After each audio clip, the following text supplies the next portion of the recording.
பெண்கள் தொழுகையிலே காலை மறைப்பதற்காக சொக்ஸ் அணிய வேண்டுமா? தொழுகையில் காலை மறைப்பதற்காக வேண்டி சொக்ஸ் அணிய வேண்டுமா? இப்போ ஒரு பெரிய பரபரப்பா இருக்கும் வீட்டுல, தொழுகை டைம்ல சொக்ஸ காணத்து போனா, வீட்டுல சொக்ஸ் இல்லைண்டா அங்க மகளோட அம்மாக்கு சண்டை வந்துடும், எங்க சொக்ஸ் எங்க.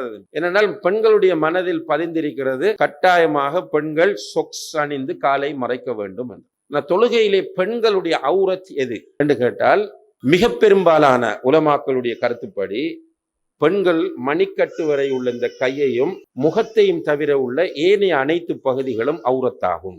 இதுதான் மிக பெரும்பாலான உலமாக்களுடைய நிலைப்பாடு. அப்போ ஒரு பொம்பளை தொழுகையில எதை காட்டலாம்? வெளியில முகத்தை காட்டலாம், இந்த கையை காட்டி கொண்டிருக்கலாம், ரைட்? மற்ற பகுதிகள் மறைக்கப்படவும். எதால மறைக்கணும்?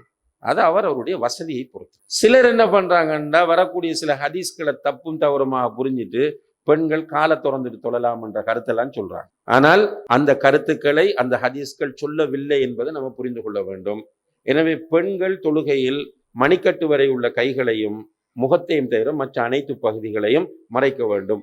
இன்க்ளூடிங் அவங்க இந்த கையையும் மறைக்கணும், முழங்கை பகுதி. ஆனா நிறைய பெண்கள் இதை மறைக்கிறாங்க. காலில் பிரச்சனை பாட்டுக்கு இருக்கிறாங்க, நான் கையை பார்க்கறதில்ல. சில பெண்கள் தலையை மறைப்பாங்க, முடி வெளியேறி.